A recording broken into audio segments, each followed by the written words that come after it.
DB officer. আমার নাম পরিচয়টা দিয়ে শুরু করুন। আমার নাম হচ্ছে সায়েম সারিয়া, আমি হচ্ছে একজন কন্টেন্ট ক্রিয়েটর। তহিদ আফ্রিদিকে নিয়ে আমি একটা ভিডিও বানাই, সেটা হচ্ছে আজ থেকে আরও 2-2.5 বছর আগের ঘটনা। তো ওই ভিডিওকে কেন্দ্র করে তহিদ আফ্রিদি একটা ফোন দিয়ে আমাকে ডিবি অফিসে ডাকায়।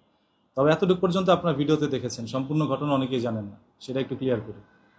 তহিদ আফ্রিদির একটি ব্লগের মধ্যে তার মা শুয়েছিল, সেটার উপরে সে উঠে একটু লাফালাফি করে, আর এই ভিডিওটাকে কেটে কেটে অনেকে নেগেটিভলি প্রেজেন্ট করতে থাকে অনলাইনে। তো যেহেতু তহিদ আফ্রিদিকে আমি পছন্দ করতাম আগে থেকে, সেহেতু আমি তাকে নিয়ে একটা ভিডিও বানাই এবং আমার ভিডিওর মধ্যে আমি বলি যে তহিদ আফ্রিদিকে নিয়ে আপনারা যারা নেগেটিভলি সরাচ্ছেন, এটা আসলে আপনারা করেন না। কারণ সন্তান কিন্তু সবসময় মায়ের কাছে ছোটই থাকে, সন্তান কখনো বড় হয় না। তো সন্তান মার সাথে দুষ্টুমি করতেই পারে। তো ওই ভিডিওটি রাতারাতি ট্রেন্ডে চলে যায়, দেখা যায় 10 ঘন্টার মধ্যে প্রায় 10 মিলিয়ন ভিউ হয় এবং 17,000 মানুষ ওয়াচিং করতেছিল। যার কারণে তহিদ আফ্রিদির সেটা ভালো লাগে না বা তার টিমমেটরা আমাকে ডাকায়। প্রথম একটা ফোন দেয়, সেটা হচ্ছে রাহি। দুপুর 12টার দিকে রাহি আমাকে ফোন দিয়ে বলে, আপনি যে ভিডিওটা বানাইছেন এটাতে ব্রো খুব রাগ করছে। তখন আমি ব্রোকে আসলে চিনতাম না, ব্রোর পরিচয়টা আমি একটু পরে দিচ্ছি। পরবর্তীতে আমি বললাম যে ভাই, যদি কোনো প্রবলেম থাকে আপনি বলেন, আমি ভিডিওটা এখনই ডিলিট করে দিই। তো তারা বললো যে মানে ব্রো যতক্ষণ নির্দেশ না দিবে ততক্ষণ পর্যন্ত ভিডিওটা ডিলিট করতে পারবেন না। তো আমিও ভিডিওটা ডিলিট করি না, আমি আশায় আছি যে তহিদ আফ্রিদি আমাকে ফোন দিবে, বলবে ডিলিট করতে, আমি করে দিব। পরবর্তীতে 4টার দিকে, বিকেল সেই একই দিনে 4টার দিকে জাকারিয়া নামে একজন তার টিমমেট আমাকে ফোন দেয়, দিয়ে বলতেছে যে ভাই আপনাকে ডিবি অফিস আসতে হবে। পরে আমি তার ফোনটা ওইভাবেই করি নাই, কারণ ও তো আর পুলিশ না, ও ডাক দিলে যে আমি চলে যাব। ডিবি অফিস থেকে 4:30টার দিকে আমাকে ফোন দেওয়া হয়। ফোন দিয়ে বলতেছে 1 ঘন্টার মধ্যে আপনি মিন্টু রোড ডিবি অফিস চলে আসেন। তারপরে আমি 1 ঘন্টার মধ্যে কাউকে না জানা, শুধু 2-1 আমার যারা শুভাকাঙ্ক্ষী ছিল, আমি তাদেরকে বলছি যে ভাই আমাকে ডিবি অফিস ডাকাচ্ছে, আমি কি করব। তখন বললো যে তুমি যাও, কোনো সমস্যা নেই। তো আমি তাদের উপর আস্থা রেখে আর পুলিশের প্রতি আস্থা রেখে আমি ডিবি অফিস যাই। যাওয়া মাত্রই গিয়ে দেখলাম ডিবি অফিসের মধ্যে তহিদ আফ্রিদি ভিডিও কলে মানে কথা বলতেছে সেই পুলিশ কর্মকর্তার সাথে। তো ওই মুহূর্তে আমি দরজা দিয়ে ঢুকি, আর তারা বলতেছে যে এই যে এই মালটা না। তো বললো যে হ্যাঁ এটাই সেই মাল। বলা মাত্রই আমার পিছনে এভাবে হ্যান্ডকাপটা পরায়, পরানোর পরে মানে এলো পাথারি আমাকে কটা চর দেয়, তারপর মাথার মধ্যে একটা টুপি পরায়। তখন ভাই আমার কাছে মনে হচ্ছে যে পুরো দুনিয়াটাই আমার কাছে অন্ধকার। সেটা কি জমটুপি বা কোনো এরকম ছিল কিছু?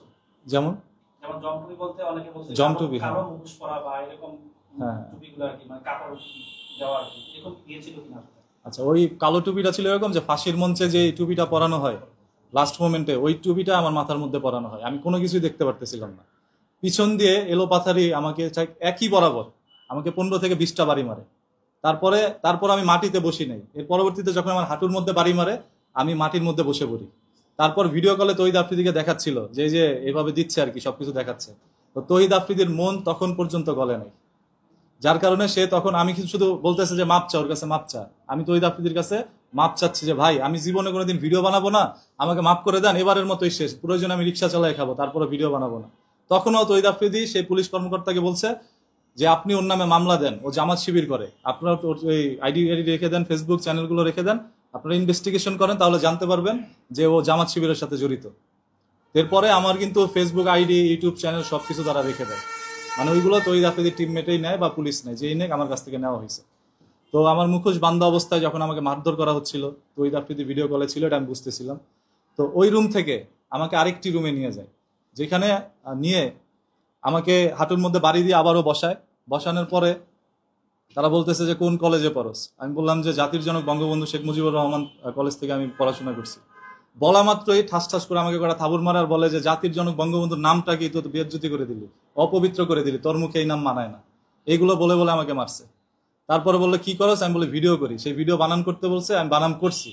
বানান সঠিক হওয়ার কারণেও মারছে, মানে সঠিক ব্যাঠিক যাই হোক তারা মারবে, এটা হচ্ছে কথা। এক পর্যায়ে আমার প্যান্ট খুলতে নেয়, নিয়ে বলে যে ওর পুরুষাঙ্গ কেটে দিব, যাতে করে আর কোনোদিন স্ত্রীর সাথে সহবাস করতে না পারে। এই ধরনের থ্রেট দেয় এবং এক পর্যায়ে আমাকে গুম করে দেওয়ার চেষ্টা করে। তারা একটা বস্তা নেয়, নিয়ে বলতেছে আমি তো সবকিছু চোখ বাঁধা, আমি তো সব বুঝতেছি, যতটুকু শুনতেছি কানে ওইগুলো। তো বলতেছে ওকে গুম করে দে। ডিবি আরেক যে অফিসে মানে অন্য রুমে নিচ্ছে, ওইখান থেকে বলা হচ্ছিল যে ওকে গুম করে দে, নিয়ে ফেলে দে, এত কিছু করার তো দরকার নেই। তো আমাকে কানে কানে আরেকজন পুলিশ বলতেছে 10-20 হাজার টাকা দে, তাহলে মাইকটা একটু কম হবে। পরে আমি বললাম আমি গরিব মানুষ, আমি 10,000 টাকা কই পাবো। এটা বলার পর গরিব ফকিরনি বলে আমাকে আরো মারে। মানে তখনও জাকারিয়া যে তার টিমমেট, সে এইখানে ছিল না, সে অন্য রুমে ছিল। পরবর্তীতে ওই রুমে আমাকে আবারও নিয়ে যায়, নিয়ে গিয়ে আমার মুখোশটা খুলে, আর হ্যান্ডকাপ তখনও পরা ছিল। এর পরবর্তীতে আমার কাছ থেকে জবানবন্দি নেয়, ভিডিও করে, ভিডিওতে বলতে বলে যে তোর সাথে কিছু হয় নাই, বল যে মুসলিকা দিয়ে চলে গেছিস। আমি ওইগুলোই বলছি।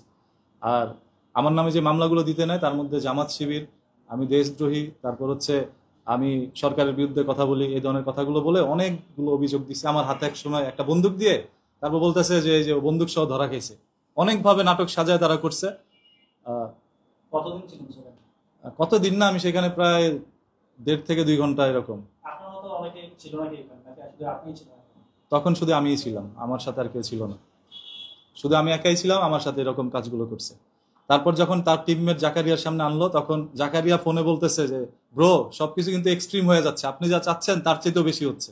মানে তারা হয়তোবা চাইছিল যে 2-4টা বাড়ি মেরে ছেড়ে দিবে, সেইখানে আমাকে এত পরিমাণ মারছে যেটা তারা নিজেরাও কল্পনা করতে পারে না।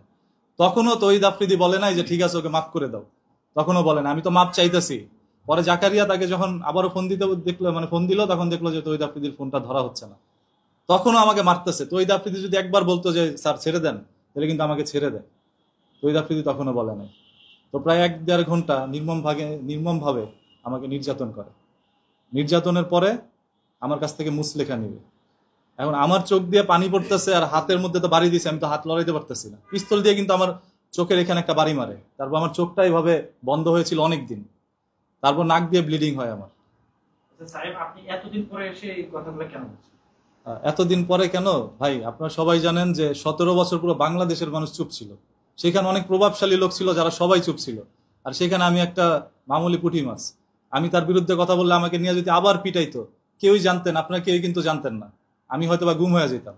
এই ভয়েও আমি কোনো কিছু বলিনি, অনেকদিন চুপ করেছিলাম।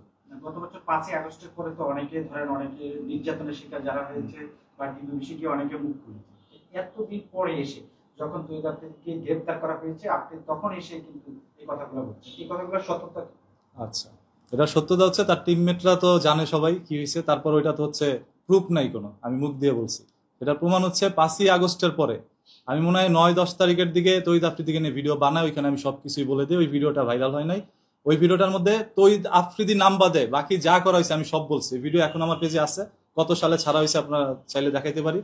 সো ওই ভিডিওর মধ্যে আমার সবকিছুই বলা আছে। পরবর্তীতে যখন আফ্রিদি গ্রেপ্তার হইলো, তারপরে সবাই আবার আমাকে বলছে যে ভাই আপনি একটু বলেন, এই বিষয়টা বলেন। আর তারপর আমার যারা শুভাকাঙ্ক্ষী, যারা এই বিষয়টা জানতো, সবাই বলছে ভাই এখন মুখ খোলার সময়, তুমি এখন মুখ খোলো অন্তত পক্ষে, না খুললে তুমি কাপুরুষ।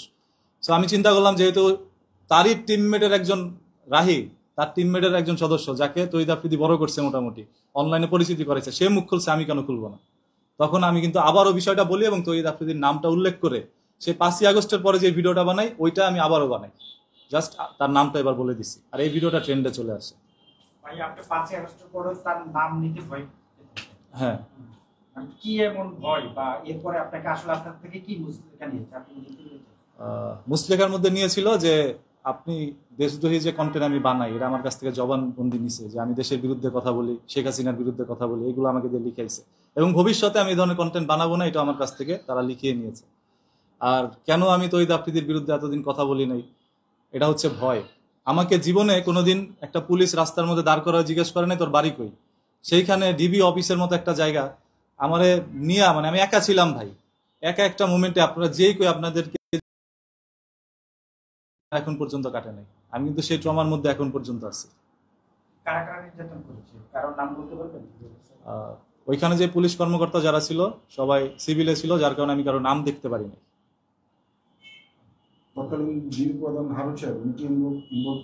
আমি তাকে দেখি নাই ওইখানে। তো যেহেতু আমরা দেখেছি তহিদ আফ্রিদির সাথে তার অনেক ভালো খাতির, তো ডিবি অফিস যেহেতু একটা কলে কেঁপে যায় তহিদ আফ্রিদির, সেহেতু হতেও পারে যে হারুনের মাধ্যমে আমাকে নেওয়া হয়েছে। আপনাকে যে ফোন দিয়েছে, মানে কোন ইয়ে থেকে ফোন দিয়ে নেওয়া হয়েছে, আপনাকে কে ফোন দিয়েছিল? ডিবি অফিসে পুলিশ ফোন দিয়ে নিছে আমাকে। কি বলছে? আমাকে শুধু এটা বলছে যে আপনার নামে অভিযোগ আছে, আপনি 1 ঘন্টার মধ্যে ডিবি অফিস আসবেন, একটা মুচলেখা দিতে হবে। তা আমি মুচলেখা দেওয়ার জন্য গেছি। ওইখানে গেলে যে আমাকে মারধর করবে আমি তো জানতাম না। ইভেন আমার বাড়ির কেউ জানে না আমি কোথায় আছি। রাত 12:30টায় আমি ডিবি অফিস থেকে বেরোই, বাসায় যাই।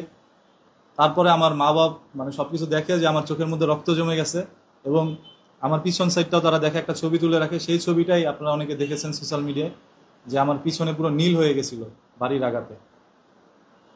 এর আগে মানে তার পরবর্তীতে তহিদ আফ্রিদি কিন্তু তার বাসায় আমাকে ডাকায় নিয়ে তারপর আমার সাথে বিষয়টা মিউচুয়াল করে, সে অনুতপ্ত হয়, আমার সাথে সে মিলে যায়। তার পরবর্তীতে আমি আর তাকে নিয়ে কিছু বলিনি, অনেকদিন চুপ ছিলাম। ধরেন আপনাকে নির্যাতন করিয়েছে, আবার তার বাসায় ডাকার কারণটা কি? কি আপনাকে ভয় পেয়েছিল? মানে সে তো অনেক প্রভাব ছিল, আপনি 5 তারিখের পরে তাকে নিয়ে কথা বলবেন।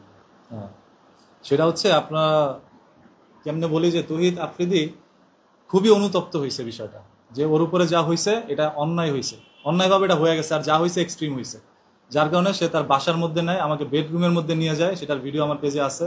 বেডরুমের মধ্যে নিয়ে তারপর সে আমাকে জড়ায় ধরে বলে যে ভাই যা হয়েছে আমি সেটার জন্য অনুতপ্ত, তুমি আমাকে ক্ষমা করে দিও।